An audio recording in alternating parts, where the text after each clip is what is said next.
¿Qué tal amigos y amigas de la noche? Bienvenidos a Frecuencias Paranormales. Les habla su amigo Malaquí, amo y señor de los panteones. Hoy viajaremos a Luisiana, el agua que nunca duerme. Hay lugares en este mundo donde la geografía misma parece diseñada para ocultar secretos. Lugares donde la humedad se te mete en los huesos y la neblina es tan espesa que borra la frontera entre lo que está vivo y lo que ya ha muerto. Si viajamos al sur profundo de los Estados Unidos, al estado de Luisiana, nos encontramos con un laberinto de agua y fango conocido como los bayous. Es un terreno traicionero. Las raíces de los cipreses emergen del agua como dedos esqueléticos que intentan atrapar a los incautos y el musgo español cuelga de las ramas como mortajas grises que se mecen con el viento húmedo.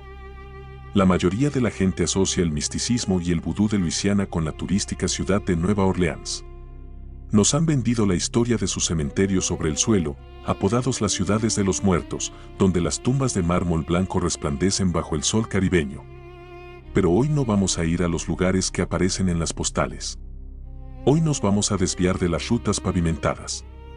Vamos a adentrarnos en las parroquias rurales y olvidadas, allí donde el fango es el único testigo de la historia. Bienvenidos al expediente de hoy, Terror en el Fango. Las lápidas que gritan sangre y el horror oculto de Luisiana. A lo largo de los ríos lentos y los pantanos aislados de este estado, existen pequeños cementerios comunitarios que el tiempo y la cartografía oficial han decidido borrar.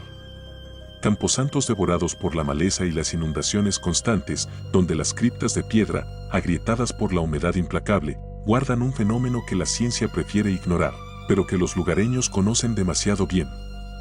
Dicen que si caminas por estos senderos de lodo cuando la marea sube y la luna se oculta tras las nubes, el agua estancada alrededor de ciertas lápidas sin nombre comienza a cambiar. No es el lodo del fondo lo que se agita. Es un líquido denso, viscoso y de un color rojo vivo que brota directamente de las grietas de la piedra. Sangre. Una sustancia que el desierto de Atacama seca, pero que el pantano de Luisiana mantiene fresca, latiendo como si el cementerio mismo fuera un órgano vivo. Pero el verdadero horror no es visual. El verdadero terror comienza cuando el viento se detiene por completo. Es en ese silencio sepulcral cuando, desde las profundidades del fango y el interior de las criptas rotas, comienzan a emerger sonidos. Lamentos sofocados, susurros húmedos que no repiten rezos antiguos, sino que imitan con una precisión milimétrica las voces de los vivos que en ese momento están caminando por el lugar. Ponte los auriculares, apaga las luces y prepárate. Porque hoy vas a descubrir qué ocurre cuando la muerte se niega a ser enterrada en el lodo. Para entender por qué los cementerios de Luisiana son tan propensos a lo inexplicable, primero debemos comprender la física y la historia de su terreno. Luisiana es un estado construido sobre sedimentos. En muchas zonas del sur, el nivel del agua subterránea es tan extrañamente alto que excavar una fosa común de 2 metros de profundidad es una tarea imposible. A los pocos centímetros de cavar, el agujero se llena de agua fangosa. En los siglos XVIII y XIX, los primeros colonos e inmigrantes franceses, españoles y los esclavos africanos traídos a la fuerza se enfrentaron a un problema logístico macabro: la tierra no quería a los muertos. Cuando enterraban un cuerpo de la manera tradicional, la siguiente tormenta tropical o inundación del río Mississippi removía el suelo ablandado, haciendo que los ataúdes de madera flotaran hacia la superficie. Los cuerpos, a medio descomponer, aparecían flotando en los caminos o en los patios de las casas. Fue por eso que se adoptó la costumbre de construir criptas y mausoleos sobre el nivel del suelo. Sin embargo, en las zonas más pobres y rurales, lejos de las grandes plantaciones adineradas, las familias no tenían dinero para mármol o ladrillos de alta calidad. Construían las tumbas con una mezcla rudimentaria de barro, conchas de ostra trituradas y cal común. Imaginen el escenario. Cientos de tumbas rústicas, hacinadas en islotes rodeados por aguas negras. Con el paso de las décadas, la humedad constante del pantano comenzó a corroer estas estructuras. Las raíces de los árboles locales, como los robles centenarios y los cipreses, crecieron buscando los nutrientes del suelo, perforando los cimientos de los cementerios y rompiendo las paredes de las criptas desde abajo. Es aquí donde la historia real se vuelve tétrica. Al romperse las criptas por la presión de las raíces y el agua, el interior de las tumbas quedó expuesto al ecosistema del pantano. Los cuerpos, preservados de forma extraña por la falta de oxígeno dentro del fango denso, no se convirtieron en polvo. Se transformaron en algo que los forenses llaman cera de cementerio, una sustancia grasa que mantiene la forma del cuerpo casi intacta durante siglos. Los lugareños de parroquias como Laforche y Terrebonne comenzaron a reportar desde principios del siglo XX que el agua que rodeaba a estos cementerios abandonados tenía un comportamiento anómalo. Tras las grandes tormentas, cuando el agua subía y cubría las bases de las tumbas rotas, el líquido que salía de las grietas no era marrón, sino de un tono carmín oscuro. Al principio, las autoridades sanitarias decían que eran algas rojas o minerales de hierro oxidado que se filtraban desde el subsuelo. Pero los ancianos de la zona, los que practicaban la medicina tradicional del Bayou, sabían que aquello no era mineral. Era el tributo de la tierra. Un recordatorio de que los que murieron en el pantano nunca llegaron a descansar en tierra seca. Sus fluidos, atrapados en la cera de sus propios cuerpos, eran arrastrados por la presión del agua hacia el exterior, creando la ilusión óptica o física de que las lápidas estaban sangrando de manera continua. Pero el fenómeno visual de las lápidas sangrantes es solo la superficie de este misterio. El verdadero horror de los cementerios del fango radica en el aspecto auditivo, un fenómeno conocido en la parapsicología como mimetismo acústico residual. Para los habitantes del Bayou, el pantano es un receptor de sonidos. La densidad del aire húmedo y la presencia del agua hacen que el sonido viaje de formas extrañas, rebotando en las paredes de los árboles y creando ecos falsos. Sin embargo, lo que se ha documentado en lugares como el viejo cementerio de Black Bayou va mucho más allá de la acústica natural. A mediados de los años 80, un equipo de etnomusicólogos y folcloristas de la Universidad de Luisiana viajó a las zonas rurales para registrar los cantos espirituales y las historias orales de las comunidades cajún más aisladas. Durante su investigación, escucharon una advertencia constante de los ancianos: si van a grabar cerca de las aguas del viejo panteón, apaguen los micrófonos antes de las 6 de la tarde. Si no lo hacen, la cinta grabará cosas que no querrán escuchar en sus casas. Los científicos, movidos por el escepticismo propio de la academia, ignoraron la advertencia. Decidieron instalar un equipo de grabación de cinta magnetofónica de carrete abierto cerca de una sección derrumbada del cementerio de Black Bayou, un lugar donde las lápidas ya no tenían nombres legibles, borrados por el musgo y el ácido del agua. Su objetivo era capturar el sonido ambiental de la fauna nocturna para un archivo universitario. Dejaron el equipo funcionando durante toda la noche dentro de una camioneta estacionada a unos 50 metros del límite del camposanto.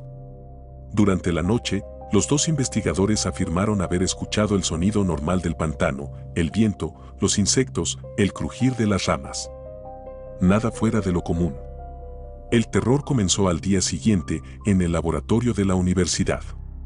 Al reproducir la cinta, los primeros minutos eran normales. Pero a medida que la grabación avanzaba hacia las horas de la madrugada, el sonido de los insectos disminuía drásticamente en la cinta, como si los animales hubieran huido de algo. En su lugar, el micrófono captó un zumbido de baja frecuencia. Y luego, de entre el lodo, comenzó a escucharse una voz. No era una voz cualquiera. El investigador principal, al escuchar la grabación con los auriculares puestos, palideció por completo y tuvo que apagar el equipo. La voz que salía de la cinta era la suya propia. Para demostrar que este horror sigue vigente y no es solo una leyenda del siglo antepasado, analicemos el testimonio de Jean-Luc Thibaudaux, un cazador de caimanes y guía turístico local que pasó toda su vida en las cercanías de la parroquia de Saint-Martin. Jean-Luc conocía el pantano como la palma de su mano, sabía qué canales eran navegables y cuáles debían evitarse debido a las corrientes traicioneras. Sin embargo, en octubre de 2018, mientras buscaba una embarcación extraviada tras el paso de un frente de tormenta, Jean-Luc se adentró en un canal secundario que no figuraba en sus mapas habituales. El agua se volvió extrañamente mansa, casi aceitosa. A los pocos minutos, divisó en una pequeña elevación de tierra firme las ruinas de un antiguo cementerio de plantación, un lugar donde los esclavizados y los trabajadores de los cañaverales habían sido enterrados hacía más de 150 años. Las criptas de ladrillo viejo estaban semiderruidas, invadidas por las raíces de un sauce llorón colosal. Movido por la curiosidad, Jean-Luc acercó su lancha a la orilla y apagó el motor. El silencio que cayó sobre el lugar fue instantáneo. Los pájaros dejaron de cantar y el aire se volvió tan denso que le costaba respirar. Al bajar de la lancha, sus botas se hundieron en el barro arcilloso. Caminó hacia la cripta más grande, cuya pared frontal se había desmoronado casi por completo. Al mirar hacia el suelo de la tumba, notó que el agua estancada dentro de la estructura tenía una textura extraña. No estaba turbia por el lodo, era de un rojo brillante, como si alguien hubiera derramado pintura fresca sobre el agua. Pero el olor lo delató de inmediato, era el olor metálico, inconfundible y nauseabundo de la sangre fresca. Asustado, dio un paso atrás para regresar a su bote. Fue en ese preciso instante cuando escuchó el crujido. Detrás de él, desde el interior del sauce llorón, escuchó una voz que lo llamó por su nombre de pila. Jean-Luc, susurró la voz. El cazador se congeló. La voz tenía el tono exacto de su hermano menor, un hombre que vivía a cientos de kilómetros de allí, en la ciudad de Baton Rouge. La voz repitió, Jean-Luc, acércate, mira lo que encontré aquí en el agua. Por un segundo, el instinto humano de protección casi lo hace caminar hacia el árbol. Pero Jean-Luc reaccionó rápido. Recordó las viejas historias que su abuela le contaba en el porche de su casa sobre las voces del fango. Miró hacia el suelo y se dio cuenta de algo terrorífico. El agua roja que brotaba de la cripta se estaba extendiendo por el suelo, moviéndose en dirección contraria a la corriente natural, rodeando sus botas como si intentara atraparlo o fijarlo al suelo. Sin mirar atrás, corrió hacia su lancha, resbalando en el lodo sangriento. Subió a la embarcación y tiró de la cuerda del motor. El motor falló la primera vez. Detrás de él, la voz ya no era una sola. Ahora eran varias voces combinadas, todas imitando su propia voz, la de su hermano y la de personas desconocidas, un coro disonante que salía de las grietas de la piedra gritando, no te vayas. Quédate aquí abajo con nosotros. El agua ya está lista. El motor encendió al tercer intento. Jean-Luc aceleró a fondo, dejando atrás el canal maldito. Cuando regresó al muelle principal y revisó el casco de su lancha, descubrió que la línea de flotación del bote estaba teñida de un color rojo oscuro que no se quitó ni con agua a presión. Desde ese día, Jean-Luc se retiró del negocio de las excursiones nocturnas y nunca más volvió a navegar solo por los canales secundarios del bayou. Era su propia voz, con su mismo acento, su mismo tono y su misma cadencia, pronunciando frases que él nunca había dicho durante la noche. La cinta registraba su voz diciendo, hace frío aquí abajo. El agua está subiendo. Ayúdame a salir. Minutos después en la cinta, la voz cambiaba. Ahora imitaba la voz de su compañero de investigación, repitiendo una conversación que ambos habían tenido días atrás en la cafetería de la universidad, pero distorsionada, lenta, como si la voz estuviera saliendo a través de un filtro de líquido espeso. Como si algo dentro del fango hubiera estado escuchando, absorbiendo sus cuerdas vocales y luego proyectando el sonido desde las grietas de las tumbas abiertas. ¿De dónde viene esta energía tan hostil y obsesiva? Para encontrar la respuesta, debemos sumergirnos en uno de los episodios más oscuros y menos comentados de la historia de Luisiana, las epidemias de fiebre amarilla de 1853 y 1878. Durante esos veranos de horror, el calor del sur y la proliferación de mosquitos en los pantanos desataron una carnicería humana. En los pueblos pequeños, la gente moría con tanta rapidez que los sistemas sociales se colapsaron. La fiebre amarilla provocaba delirios extremos, vómitos negros y fallos orgánicos masivos. Quienes la padecían pasaban sus últimas horas gritando de dolor, consumidos por la locura de la fiebre alta. Como los hospitales estaban desbordados, los enfermos eran aislados en campamentos improvisados en mitad del pantano. Cuando morían, no había tiempo para ceremonias, ni para ataúdes individuales, ni para consolar a los familiares. Los cuerpos eran arrojados en fosas comunes excavadas apresuradamente en los bordes de los bayús o apilados en criptas colectivas de madera y barro que luego eran selladas con alquitrán para evitar los malos olores. Muchas de estas personas fueron enterradas vivas. En el caos y la desesperación por deshacerse de los focos de infección, cualquiera que pareciera haber dejado de respirar o estuviera en un estado de coma profundo debido a la fiebre era arrojado de inmediato a la fosa. Imaginen la escena de horror absoluto, despertar en la oscuridad total, atrapado bajo una masa de cuerpos en descomposición, con el agua del pantano filtrándose lentamente por el suelo de la fosa común, llenando tus pulmones de fango mientras intentas gritar y nadie te escucha. Afuera.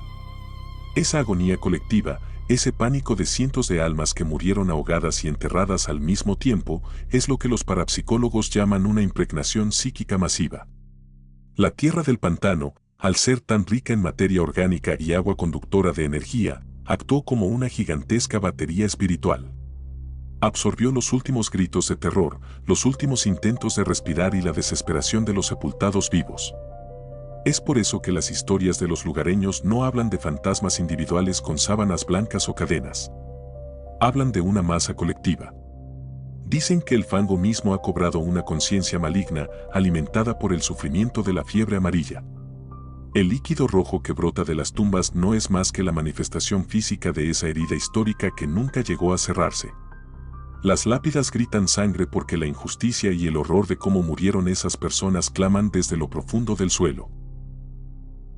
El sur de Luisiana sigue cambiando.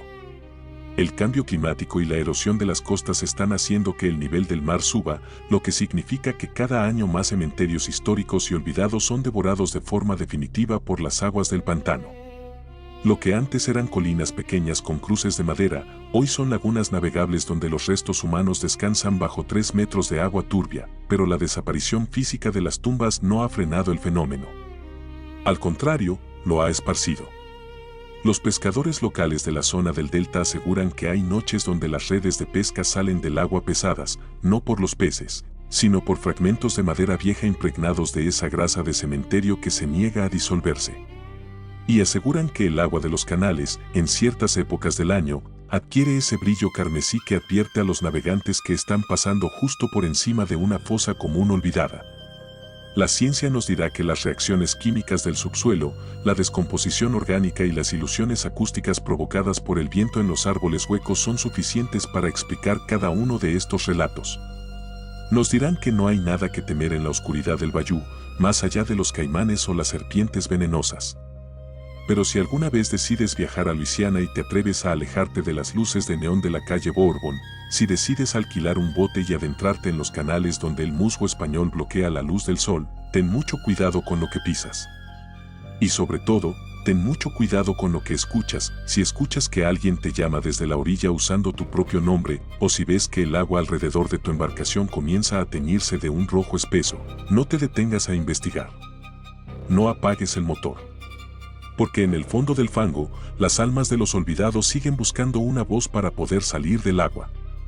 Si este viaje al horror húmedo de Luisiana te ha mantenido al borde del asiento, apóyame dejando tu me gusta y un comentario contando qué harías si escucharas tu propia voz salir de una tumba abierta.